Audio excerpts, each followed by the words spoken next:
Ano po na ikwento sa inyo ng anak nyo? Na-discover po nung asawa ko. Sa conversation po nung anak ko, tsaka po nung scoutmaster po. Scoutmaster. Yes po, Okay. that time po nung nalaman ng asawa ko is January 27 ng gabi na po. Galing po akong trabaho nun, pag uwi ko po nun, tsaka binanggit po ng asawa ko. Sabi niya, di, meron akong papabasa sa'yo. Kami dalawa lang po sa kwarto nung time na yun. Hindi ko po pa masyadong Oh, shoot. sinaulo. Ulat ako nung mabasa ko na hindi yung balahibo ko. Grabe yan. Boy, dito sa conversation nyo, ito yung scoutmaster mo, tama? Opo. Nangyari ba ito? Yung mga Opo. sinasabi niyo dito? Opo. Tay, anong naging reaksyon nyo nung mabasa niyo po yan? Pero paano niyo po Pal- nalaman niya sa cellphone niya? Bali sa TikTok account po niyan. Kumbaga kasi yung asawa ko po, binabantayan yung dalawang anak ko. Kumbaga nakakonect po yung cellphone niya doon sa dalawang anak ko. Tama lang. Kasi mga minor sila, Opo, tama ngayon lang po yun. po, yung conversation na yun, sabi ng asawa ko, is hindi normal na conversation nung scoutmaster niyan tsaka yung anak ko. Hindi ko po alam kung panghihikayat po yung ginagawa sa anak ko. Sabi po ng anak nyo, kasi meron dito yung mga nangyari na. Sabi ng anak nyo po, talagang ginawa. Kanina tinanong ko kung nangyari ba yung sinasabing ginawa, nangyari daw. Matindi po yon. At may ebidensya po tayo. Ito, nakausap nyo na po yung scoutmaster. Ang sabi po niya, biruan lang po nila, joke lang po. Joke lang daw ito. Opo. Hindi niya in-admit na nangyari ito mga sinasabi niya Hindi dito. po. Pati po yung picture na pinakita po dyan, na ginamit niya po sa bata. Ano Sabi niya picture? po, ginrab niya lang po sa internet. Nakausap niya na po yung eskwelahan. Nakausap po namin yung principal. Anong sabi po Ang ng bungad principal? po niya sa amin, mabait po, taong simbahan. At alam niya po walang social media yung teacher. Kinampihan po yung teacher. Sa halip na mag-imbestiga muna.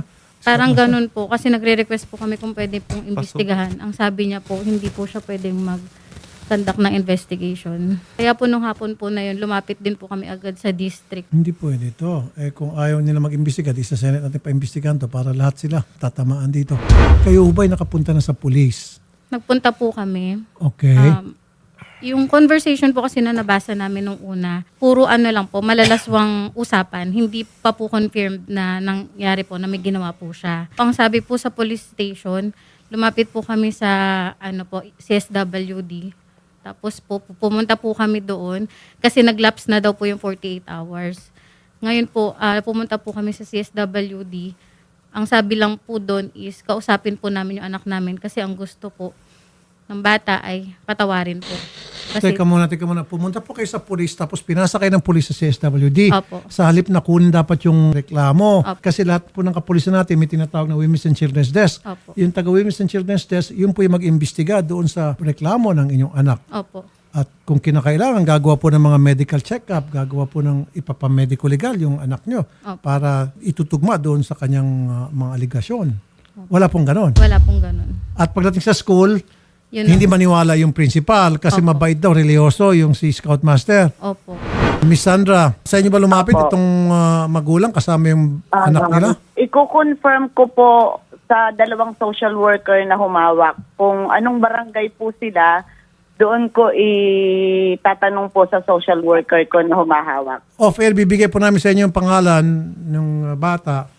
And then gusto ko Opo. malaman kung talagang Yes po. napunta dyan at anong aksyon ginawa. Kung yung ay pinasa, abay, malilintikan po yung mga tauhan ninyo na pinagpapasapasahan itong biktima. Sir, papuntahin nyo na lang po dito sa opisina, ipadirekta nyo po sa akin para po makausap ko po at ma-assist ko po kung ano po yung dapat namin maitulong sa kanila. Police Lieutenant Colonel Mark Louis Sigua. I've heard na kayo po pala pumunta na sa school para mag-imbestiga. At yung school po ay Yes, sir. mag-cooperate. Kasi kanina ko lang din po nalaman itong insidente, sir. Kaya po, immediately, sir, nagpunta po kami kaagad kasama ang aking women's para mag-conduct din ng initial na investigation. Then later on, sir, nalaman ko na nandyan po pala yung mga biktima. Pagdating namin sa school, sir, kanina, tinanong nga namin kung ano po ang ginawa nila, kung ano ang action taken nila. Idinulog na po yata ito nila sa kanilang division head. Kaya po hanggang doon, sir, wala rin po kaming masyadong nakuhang information, sir, kung ano po ang nangyari. So kung ibig saan sabihin, po. ito pong school uncooperative, ayaw pong tumulong sa ginagawa niyong investigasyon. Sampan niyo ng obstruction of justice. Yes, sir. Kung ano po ang pwede naming gawin po, sir. Pero i-assist po namin, sir, ang mga biktima, sir, dito sa station. Ihintayin po namin sila kagad dito, sir. Alalayan po namin kagad sila, sir, para makapag-file po ng mga appropriate charges po sa gumawa po niyan sa kanila. Attorney Lopez, ikaw ba naghahanda sa kasong ito? Yung pong letter na ipinasa po ay inaksyonan po namin kaagad, sir, sapagkat sa DepEd po, ang aming priority ay ang bata. So anong klaseng action ang binigay nyo dito, sir? Kung mapapansin niyo po doon sa sulat ni Madam, 4 po ang hiniling niya. Lahat po na yan ay ginawa namin. Ang prompt and immediate investigation, temporary removal noong Scoutmaster. guro, at saka po yung ma-assess po yung bata, sir. Yung lalaking Scoutmaster ay Inalis po namin kaagad sa paaralan Okay. sapagkat iyon po ang request ng kanyang magulang Okay. na ayaw pong makita ng bata. At Okay. para po makapagpatuloy ng pag-aaral yung bata, agad po namin inalis sa paaralan. Okay, yung principal po, wala kayong ibibigyan ng sanction doon? Nung lapitan doon ng magulang, sa halip na kaawaan nyo bata, mga investigasyon, kinampihan outright. Sinabihan doon na mabait, religyoso yung Scoutmaster. Wala po kasing reklamo dun sa principal. Sir, may reklamo. Ako na mismo nagsasabi sa inyo na imbestigahan nyo si principal at kung kinakailangan, isanction nyo siya. Ang disciplining authority po sa principal at sa teacher ay ang regional director. Asahan niyo po na agad-agad namin, in-endorse na namin po ngayong araw na to iyang kanyang letter at iniintay na lamang po namin ang order ni regional director to conduct fact-finding investigation and or preliminary investigation para po to determine prima facie case laban po sa mga taong inirereklamo, sir. Para sa akin po, dapat madisiplina to si principal. I don't know him or her. Dito po sa sinasabi ni ma'am, pagbabasihan natin, mukhang incompetent po to na principal. Sige po, Senator. Pagka po natanggap na namin yung order, pinapangako po namin na agad-agad ay aming magko-conduct ng fact-finding investigation. Colonel Sigua, sasamahan Yes, po sir. namin itong victim with the help of your Women's and Children's Desk. Umpisa na po natin yung pag-imbestiga at pa-file ng kaso dito sa Scoutmaster. Yes sir, makakaasa po kayo sir. Mabilis po nating actionan kaagad yan sir. Maraming salamat po sir. Thank you po, Colonel. So tomorrow po, Colonel, pupunta po kami dyan sa inyong tangkapan, sir, ha, Colonel? Yes sir. Mabuhay po kayo. Thank you po, Colonel. Attorney Garrett? Yes po, sir. Ano pwede may kaso dito sa Scoutmaster? Grabe itong mga pinagagawa sir. niya sa bata. Dito binabasa ko yung, Yes po. yung palitan ng mensahe, matindi. Various po to, Sen, no? Mukhang marami based on the interview na kinonduct kanina. One po, let's say yung harassment lang po through online po or through text messages. Doon pa lang, Sen, actually child abuse na po yun because he's soliciting sexual favors from a child. That's undeniably abusive behavior po na is detrimental to the development of the child. At saka itong Opo. bata is 13 years old. It's very disturbing to me, Sen. Kawawa yung bata because, of course, we will subject him to medical examination, of course, interviews din po. Meron pang isang long shot dito, Sen. No? But I also want to try lang sa legal theory po. Kung ginawa niya ito, tapos winawagayway niya po ang kanyang pagiging voice ka, lahat ng organized groups, kapag may ginagawang harassment to ensure continued membership or favors within the community, pwede po pumasok sa anti-hazing laws. So doble-doble, So, meron pang so, rape, anti-hazing law pa rin. doble-doble Tama nga pa naman rin. kasi sabi, And para siya ay tuloy pa rin maging member ng Boy Scout at mabigyan ng ayun po. neckerchief. Ayun po, Sen. So, Kailangan gawin yung gusto niyang gawin.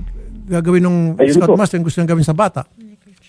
Yes po, Sen. So mabigat rin po yun kasi reclusion temporal din po ang penalty doon. And then third po, Senator, of course, kung may videos, kung may pictures, itong Scoutmaster doon sa minor de edad, Sen, that's also in violation of our Anti-Child Pornography Act.